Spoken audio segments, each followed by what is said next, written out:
Every motorcycle in showrooms today carries an invisible countdown clock, and most riders don't even hear it ticking. Between incoming emissions updates, mid-cycle refreshes, and backlog releases, values on some segments can slide 20 to 40% in short windows. If you buy blind, you'll overpay. In this video, I'll show you the forces behind the reset, the telltale signals the drop is starting, and the rule I use to time a purchase. And stick with me until the very end, because that's where I'll reveal the exact 2-year playbook riders are using right now to save thousands and dodge the depreciation trap. The dump itself. 2 million is the number riders keep repeating. Less an official tally, more shorthand for a massive backlog suddenly dumped into a market already stretched thin. Across storage yards, auction houses, and backlogged shipping docks, bikes that should have been trickling to riders over the course of years instead appeared in one concentrated wave. What was meant to be a carefully managed flow turned into a flood that drowned the balance of supply and demand. The shock was immediate. Prices that had held steady for years cracked within weeks. Motorcycles once considered safe investments depreciated as though someone had cut their lifelines. For the average rider, it meant the machine in their garage was worth far less than they believed. For those waiting to buy, it meant deals so steep they looked almost unreal. Online marketplaces filled with listings slashed by thousands. Forums buzzed with riders reporting the same story. Bikes that had been priced out of reach just last season were suddenly available for half the cost. This was not seasonal fluctuation. This was structural shock. The suddenness of the release exposed how fragile the motorcycle market really was. Inventory that once took months to cycle through now piled up in weeks. The trust that kept prices afloat snapped. And behind that collapse stood the factories that never stopped building. Factories did not stumble by accident. Their relentless production choices fueled the disaster, setting the stage for deeper revelations ahead. If you've noticed the cracks already, hit like so others wake up too. Drop a comment with your take, because your story could warn another rider before they lose thousands. Factories at fault. The flood of motorcycles wasn't a random accident. It was manufactured, literally. Inside boardrooms, executives chose momentum over restraint, keeping assembly lines roaring even when sales data screamed for mercy. Halting production would have meant layoffs, political backlash, and shareholder fury. So factories kept humming, convinced riders would eventually return. Contracts made it worse. Decade-long agreements with suppliers required steady orders regardless of demand. Breaking those promises would trigger lawsuits and collapse carefully balanced supply chains. Instead of pulling the brakes, managers pressed harder, clinging to projections that no longer matched reality. Every additional bike became another weight dragging prices lower. Politics played its part. Leaders wanted plants open to prove strength, to showcase jobs, to keep campaign promises alive. Executives complied, terrified of being labeled weak or unpatriotic. In reality, those victories guaranteed disaster.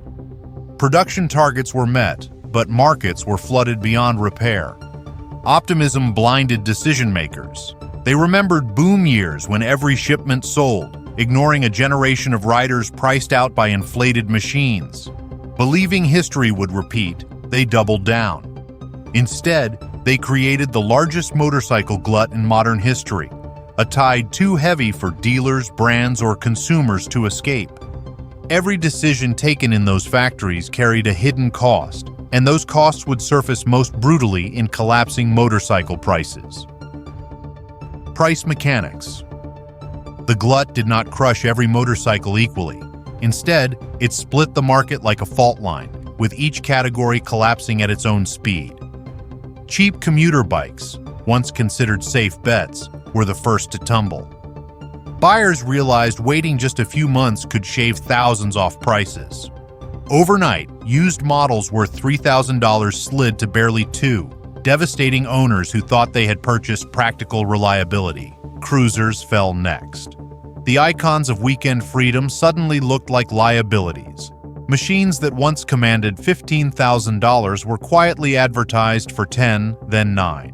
Owners who stretched their finances to buy new Harleys or Indians felt betrayed as depreciation outpaced their loan payments. Adventure bikes designed for long-distance exploration saw a slower but equally brutal slide. Their high price tags made them vulnerable when belts tightened. A machine costing $22,000 new fetched barely 14 on resale lots within a year. The myth of stability crumbled. Even premium European machines were not immune. Ducati and BMW models prized for prestige suffered heavy hits as cheaper alternatives crowded the market. Prestige evaporated when price tags dropped by nearly a third. What looked like scattered discounts was actually a structured collapse, each category falling in sequence: commuters first, then cruisers, then ADV and premium bikes. As numbers unraveled, something deeper cracked: the fragile trust that made riders believe certain brands were untouchable symbols of status. Brand erosion. For decades, motorcycle culture was built on the hierarchy of brands. Harley-Davidson meant American muscle. Ducati meant Italian finesse. BMW stood for German engineering. Riders paid premiums not just for machines, but for the names stamped on their tanks. That loyalty propped up entire business models, allowing companies to charge thousands more for what many saw as symbols of belonging. But the flood of motorcycles shattered that ladder. When entry-level bikes plummeted, it pulled every rung below with them. Suddenly, riders comparing prices saw too little difference between a budget commuter and a supposedly premium cruiser. A Harley parked next to a discounted Honda no longer looked untouchable.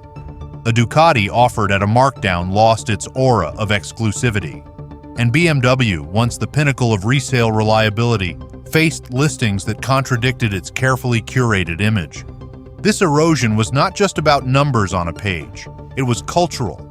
Riders who had once stretched their finances to join the club of a luxury brand now questioned whether the badge still carried meaning. Online communities buzzed with resentment, mocking the idea of paying double for a logo when functionally similar bikes were stacked high at auction lots. For many, the prestige collapsed faster than the price itself. The trust in brands had cracked, and with that trust gone, the next phase of the crisis turned not on prestige, but on survival for those caught in the middle, the dealers left holding the machines no one wanted to buy. Dealers in freefall. Walk into a motorcycle showroom today and you may hear the loudest sound of all: silence. Rows of gleaming bikes sit untouched, their chrome polished but their price tags collecting dust.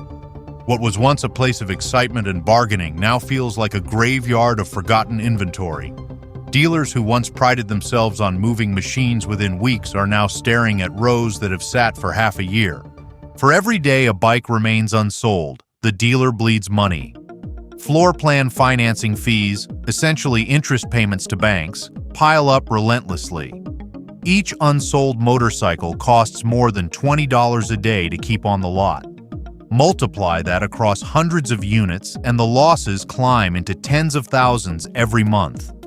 For small family-owned dealerships, it is a slow bleed that feels more like a crushing avalanche. The desperation is visible. Sales teams once trained to hold firm on sticker prices now chase potential buyers out into parking lots, offering steep discounts just to get signatures.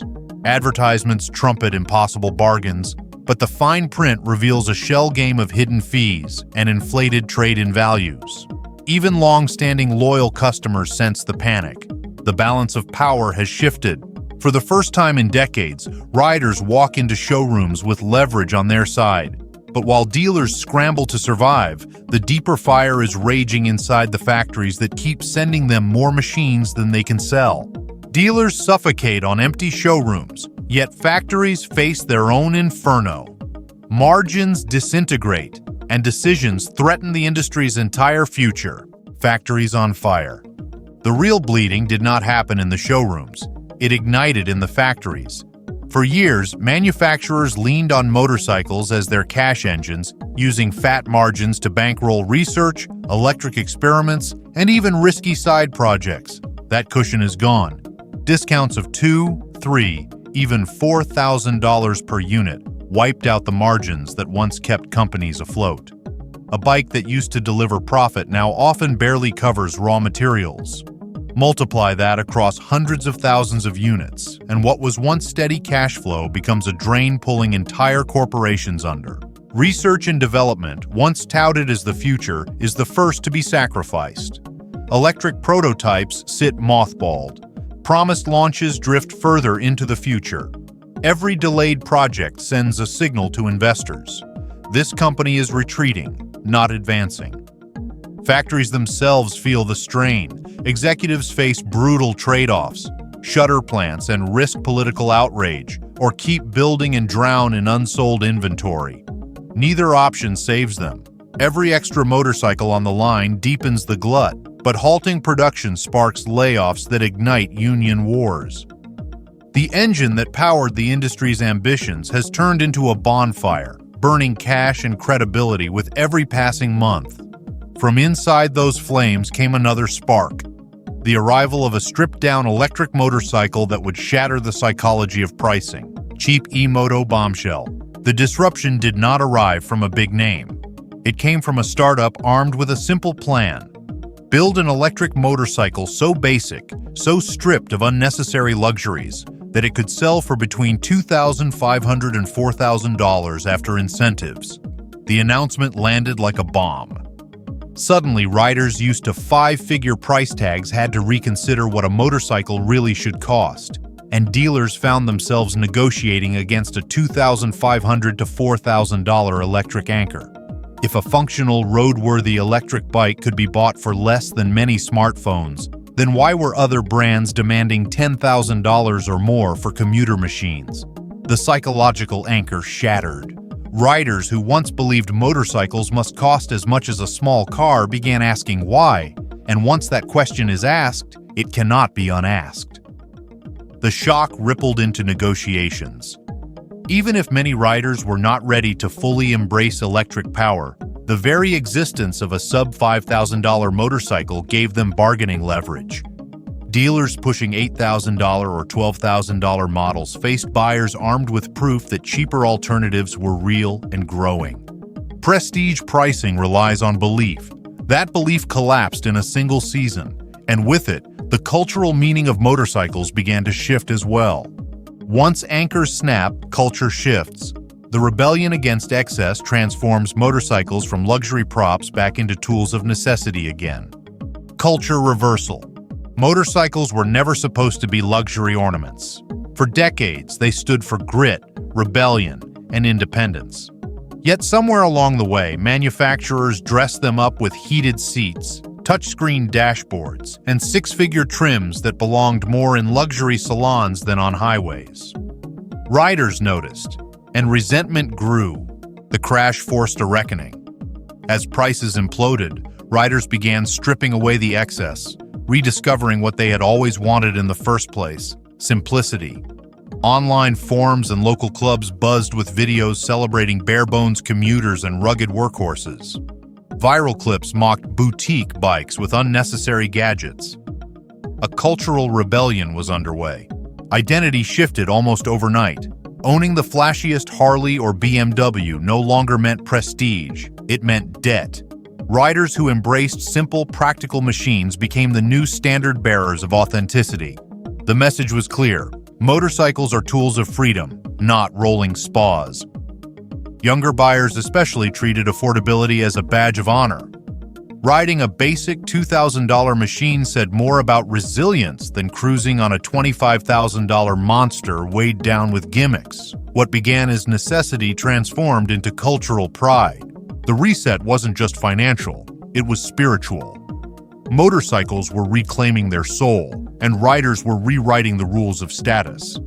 That cultural reset gave riders confidence, and with it, they began organizing a data-driven revolt that dealers never saw coming. The spreadsheet insurgency. The quietest revolution began not in showrooms or factories, but in online forums. Riders, frustrated with hidden fees and confusing incentives, started pooling their knowledge. Someone posted a scanned contract showing the real out-the-door price. Another uploaded a spreadsheet of rebates by region. Soon, entire communities were trading VIN numbers, model codes, and even dealer financing breakdowns. What had once been opaque was suddenly transparent. Buyers who for years accepted that MSRP was a fixed number now realized it was a moving target. Screenshots of identical bikes selling for thousands less across state lines destroyed the illusion of fairness. If one dealer in Texas could move a cruiser for $8,000, why was another dealer in Ohio demanding $11,000 for the same machine? The spreadsheets traveled faster than sales pitches. Riders walked into showrooms with printouts in hand, armed with proof of how far prices could fall. Negotiations that once tilted in favor of sales staff now tilted toward the customer. Dealers hated it, but the damage was done.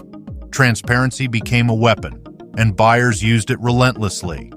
The old mystique of the dealership was gone, replaced by a new confidence that no trick could survive the crowd's collective scrutiny. But the spreadsheets were just the first domino. A bigger clock was already ticking, and it threatened to gut the value of every motorcycle on the road. With secrecy destroyed, spreadsheets expose truth. Yet another countdown threatens wallets, depreciation fueled by regulation deadlines and approaching redesign cycles. The reset clock.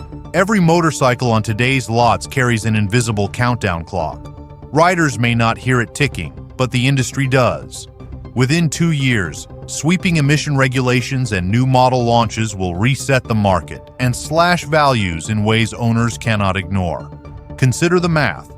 A cruiser bought today for $15,000 could lose nearly $6,000 in under 24 months, not from wear or neglect, but because redesigned models with leaner engines and compliant exhaust systems are already scheduled.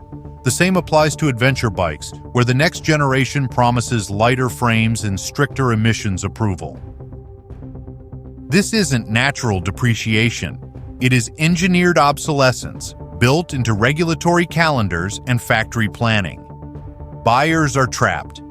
Purchase now, and some machines could lose 30 to 40% of value before the loan is even halfway paid. Wait, and the market resets with cheaper compliant models. That knowledge spreads quickly.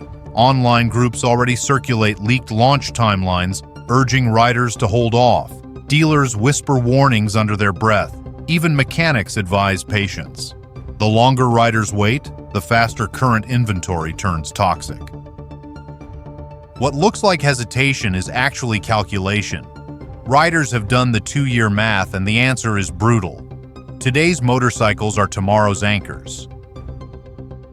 Yet depreciation wasn't the only pressure breaking trust. Pricing itself began warping under the weight of tariffs and origin rules. You've seen how deep this collapse runs, but the story isn't finished. Subscribe right now so you don't miss what happens next, because the biggest moves are still ahead: tariffs and origins. The collapse of trust didn't come only from falling prices. It came from politics meddling in the checkout line. Tariffs, rushed through as symbols of strength, shattered what little stability remained in motorcycle pricing. Identical machines rolled off 2 factories, yet one carried a price thousands higher purely because of build origin and tariffs. Imagine walking into a showroom. The Honda built in Ohio is priced at $12,000. The same model from Thailand sits at nearly $14,000. Riders don't see patriotism in those numbers. They see nonsense. The badge is the same. The performance is identical. Only the tariff separates them. Once riders caught on, they weaponized the system. Online groups shared VIN breakdowns to expose factory codes. Buyers scanned labels before negotiating, demanding discounts based on origin. Transparency that manufacturers never intended became a tool against them. Dealers flailed. Some tried hiding origin details, others leaned on Buy American slogans, but trust was gone. Riders felt manipulated, and once trust is broken, loyalty vanishes. The result was chaos, stalled purchases, arbitrage across regions, and a deepening sense that the pricing structure was rigged. Tariffs meant to protect jobs instead dismantled confidence in the entire market. Into that vacuum of trust, new challengers surged forward, brands ready to seize riders disillusioned with broken promises and inflated price tags. Investors wake up. For years, investors treated motorcycles as steady cash engines, reliable enough to bankroll dividends and finance electric dreams. That illusion shattered when 2 million unsold bikes piled up, erasing the margins that once supported entire corporations. Wall Street noticed, and the reaction was brutal. Shares of the largest manufacturers slid by more than 20% in a matter of months. Analysts no longer framed the slump as a temporary cycle. They began calling it a structural correction that could last for years. Dividends, once taken for granted, suddenly looked fragile. Research budgets earmarked for electric motorcycle development were quietly slashed, delayed, or redirected toward survival strategies. Credit agencies started issuing warnings, citing bloated inventories and shrinking transaction prices as red flags. Even bond markets, usually slow to react, began pricing in the possibility of downgrades. The panic was not just about numbers, it was about confidence. When investors lose faith in an industry's ability to generate cash, everything from supplier contracts to dealership financing dries up. Motorcycles had gone from dependable to dangerous on balance sheets, and the moment financial credibility cracked, pressure spread outward. When investors panic, numbers vanish on paper. On factory floors, however, livelihoods disappear. Workers prepared resistance, demanding protection against corporate collapse. On the production lines, the anxiety was palpable. Workers who once depended on steady overtime saw shifts slashed without warning. Temporary contracts vanished, leaving families scrambling to cover rent and mortgages. Plants in Wisconsin, Ohio, and overseas reported second shifts suspended indefinitely, a phrase workers had learned to interpret as layoffs on the horizon. Unions did not wait quietly. They called emergency meetings, demanding guarantees of minimum hours and protections against automation. Leaders warned that if manufacturers expected loyalty during the downturn, they would need to offer real security in return. Strike threats grew louder, not just for higher pay, but for stability in the face of collapsing demand. The ripple effects extended far beyond factory gates. Every manufacturing job supports a web of suppliers, restaurants, and local businesses. Communities built on motorcycles suddenly faced economic tremors as orders dried up and foot traffic disappeared. Workers who had once worn company logos with pride now spoke of betrayal, watching corporate executives reassure investors while cutting hours on the shop floor. Tension thickened. Labor had drawn a line, and the clash was inevitable. But the factories were not the only battleground. The political stage was next, and the fight would be louder, sharper, and impossible to ignore. Labor fury echoed through communities, fueling ballots. Motorcycles evolved from consumer goods into symbols of failed promises and political betrayal. Politics of affordability. Motorcycles once carried a cultural image of freedom and grit. By the middle of this collapse, they carried something else: anger. Rising costs collided with tariffs, and voters made the issue impossible to dodge. In town halls and campaign rallies, frustrated riders held up repair bills and pointed to empty showrooms as proof of political failure. Tariffs that were sold as job savers had instead fractured trust. Identical bikes now cost dramatically different amounts depending on their factory origin, and no politician could spin that as fairness.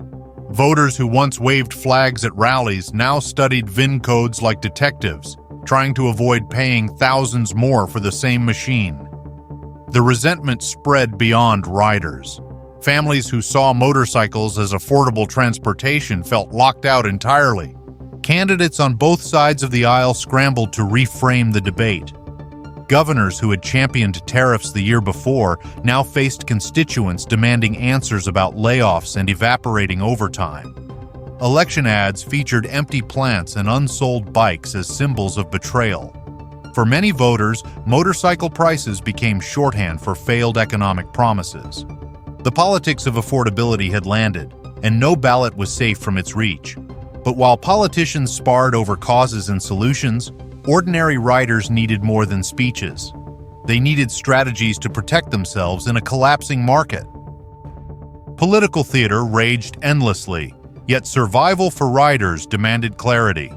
Strategies emerged to shield wallets, exposing opportunity within systemic industry collapse. The buyer's playbook. For riders watching the chaos unfold, the question was simple: how do you protect yourself? The answer begins with patience. With a reset likely inside the next 2 years, patience alone can save riders thousands. A bike that costs $12,000 today may be worth only $7,000 once stripped-down, regulation-ready models arrive. Timing a purchase around that reset is the single strongest shield against crushing depreciation. The second tactic is exploiting transparency. Riders no longer walk blindly into showrooms. They arrive armed with online research, screenshots of regional discounts, and pre-approved financing offers. Dealers desperate to move inventory cannot withstand informed customers who are ready to walk away. The balance of power has flipped, and buyers should wield it confidently. Third, buyers should remember leverage multiplies at the end of each month and quarter. Sales staff working under quotas often cave in ways unthinkable just a year ago. That is when the deepest cuts are unlocked. Finally, avoid flashy financing gimmicks. Rebates in hand today often beat 0% offers that hide costs in inflated sticker prices. The playbook is not about squeezing dealers for sport. It is about survival in a market where missteps cost thousands. For those who act strategically, the crash is not just a threat. It is an opportunity. The motorcycle market is collapsing, and the shockwaves are only beginning. Comment one word below. Are you waiting or buying? Smash like so this reaches other riders, and subscribe, because the next drop won't just hit prices, it could hit your future. And comment what you think of the market dump.